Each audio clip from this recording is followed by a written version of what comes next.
পারস্য উপসাগরের বুকে জেগে থাকা কেশম দ্বীপ ইরানের এক শক্তিশালী সামরিক দুর্গ। এখানেই সমুদ্রের নিচে গোপন মিসাইল নগরী গড়ে তুলেছে তেহরান। ইসরায়েল আমেরিকার বিরুদ্ধে যুদ্ধ শুরু হতেই দ্বীপটি রাতারাতি হয়ে উঠেছে ইসলামিক গার্ডসের সবচেয়ে গুরুত্বপূর্ণ রণকৌশলের কেন্দ্র।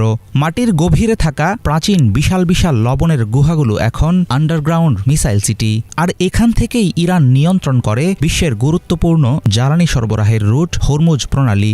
এখন প্রশ্ন হলো, শক্তিশালী নৌবহর থাকার পরেও যুক্তরাষ্ট্র কেন হরমুজ প্রণালী দখল করে নিতে পারে না? শান্ত নীল জলরাশির মাঝে অবস্থিত কেশম দ্বীপটি কেন তেল আবিব ও ওয়াশিংটনের জন্য গলার কাঁটা? কেশম দ্বীপের শক্তির মূল রহস্য এর ভৌগোলিক অবস্থান।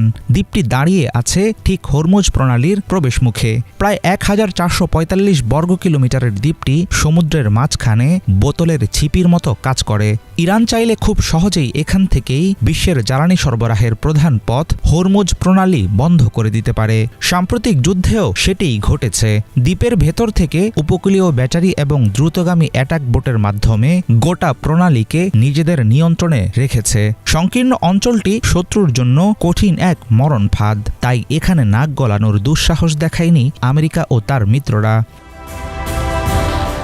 সম্প্রতি মার্কিন বাহিনী কেশম দ্বীপের একটি গুরুত্বপূর্ণ পানি বিশুদ্ধকরণ প্লান্টে হামলা চালায়। তেহরান এই ঘটনাকে বেসামরিক নাগরিকদের বিরুদ্ধে চরম অপরাধ হিসেবে চিহ্নিত করে। এই আঘাতের ফলে সুপেয় পানির সংকটে পড়ে দ্বীপের অন্তত 30টি গ্রাম। অবশ্য ইরান কিন্তু চুপ করে বসে থাকেনি। তারা দ্রুত পাল্টা আঘাত হানে বাহরাইনে অবস্থিত মার্কিন নৌঘাঁটিতে। এই পাল্টাপাল্টি আক্রমণ প্রমাণ করে দেয় কেশম কেবল একটি সাধারণ দ্বীপ নয়, বরং এটি হয়ে উঠেছে যুদ্ধের এক সক্রিয় ফ্রন্টলাইন। কেশম দ্বীপকে নিজেদের অ্যাডভান্স ড্রোন বেস ও রাডার নজরদারির প্রধান কেন্দ্রে পরিণত করেছে ইরান। এখান থেকে পুরো পারস্য উপসাগরের প্রতিটি জাহাজের গতিবিধি নিয়ন্ত্রণ করা সম্ভব। সামরিক বিশ্লেষকদের মতে, আমেরিকা যদি জোরপূর্বক হরমুজ প্রণালীর দখল নিতে চায়, তাহলে মার্কিন বাহিনীর জন্য কেশমের আন্ডারগ্রাউন্ড টানেলগুলোই হবে সবচেয়ে বড় মরণ ফাঁদ। ফলে কেশম কেবল একটি দ্বীপ হয়েই থাকছে না, বরং এটি হয়ে উঠছে বিশ্ব অর্থনীতির গুরুত্বপূর্ণ এক প্রাণভোমরা।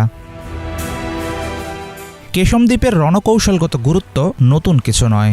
বহু শতাব্দী ধরে পর্তুগিজ, ব্রিটিশ এবং অটোমানরা এর দখল নিতে চেয়েছে। প্রাচীনকালে গ্রিক অভিযাত্রী থেকে শুরু করে মধ্যযুগের ইসলামী ভূগোলবিদ সবার কাছেই এর কদর ছিল আকাশচুম্বী। 1621 সালে পর্তুগিজরা এখানে পাথর দিয়ে দুর্গ বানিয়েছিল। পরবর্তীতে পারস্য ও ইংরেজ বাহিনীর সম্মিলিত আক্রমণে সেটা গুঁড়িয়ে দেওয়া হয়। সেই লড়াইয়ে প্রাণ হারিয়েছিলেন প্রখ্যাত ব্রিটিশ নাবিক উইলিয়াম ব্যাফিন। বিংশ শতাব্দী পর্যন্ত ব্রিটিশদের নৌ ঘাঁটি হিসেবে ব্যবহৃত হওয়া এই দ্বীপ এখন জানান দিচ্ছে ইরানের সামরিক সক্ষমতা। হাফিজুল ইসলাম, বাংলা ভিশন।